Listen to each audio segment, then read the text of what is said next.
Bal confiné, troisième soir. Moi, c'est Léonis, balcon du dessous. C'est donc maintenant 2 soirs comme une affaire qui roule. À moi aussi de dire merci à Capucine et à vous autres voisins. J'ai pour ma part beaucoup de pragmatisme et j'ai besoin de chronologie. Je m'en suis rendu compte en commençant à écrire. Donc voici un début de chronologie. En 1920, naissance d'un enfant breton qui sera mon père auvergnat. 1926, naissance d'une enfant jurassienne qui sera ma mère auvergnate. Mon père n'est plus de ce monde. Ma mère, à 94 ans, m'inquiète en cette période de confinement. Elle est seule chez elle avec une jeune étudiante qu'elle héberge et qui veille sur elle. 1943, rencontre fortuite malgré la guerre, la vraie, avec des ennemis visibles, armés jusqu'aux dents. Rencontre du jeune homme qui sera mon père et de la toute jeune fille qui sera ma mère. Ils seront mes parents en 1948. Avec ma naissance, ils connaîtront le bouleversement total de leur vie de couple d'après-guerre. Je les ai souvent entendus parler, alors que j'étais enfant, de virages dans leur vie. J'ai longtemps cherché autour de notre maison de quel virage si prononcé, voire dangereux, il s'agissait. J'ai compris très tard la métaphore. Oserais-je vous avouer que c'est le jour où je suis devenue père moi-même que ce questionnement est revenu à mon esprit et que la réponse s'est imposée naturellement. Quel fou rire j'ai pris ce jour-là. 1959.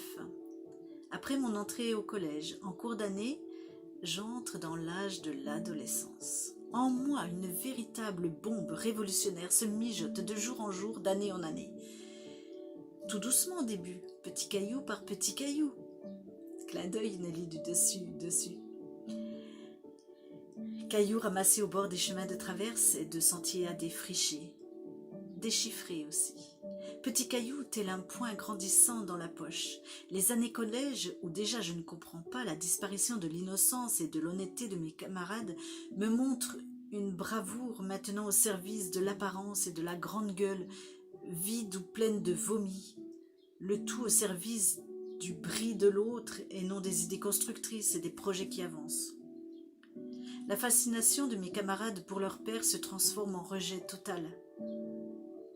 Pour ne pas imploser, je vais respirer ailleurs. Étrangement, je trouve l'apaisement au début de l'année 1963 en intérieur, dans la salle sombre et silencieuse de la bibliothèque de la petite ville avoisinante de mon village. Le souffle endormi de mes volcans d'Auvergne adorés ne m'apaise plus. Les incompréhensions sont encore plus grandes lorsque le ciel est si bleu et lorsque le verre est si tranché. J'étouffe presque de tant d'air pur. Dans les livres, le silence et le cri de chacun des mots que je voudrais avaler, goûter, sucer, décortiquer, savourer, ruminer, mâcher, incessamment me délectent. Vous dirais-je que le 9 mai 1963, cette date est marquée à tout jamais dans ma mémoire. J'ai acquis le droit de me rendre seule en vélo à la bibliothèque après avoir avoué ma passion nouvelle à mes parents. Quelle victoire! Après quelques punitions de sortie, car jusque-là je n'avais osé dire les raisons de mes sorties. Voilà, pour ce soir, je retourne à ma bibliothèque. Bibliothèque de salon, bien sûr.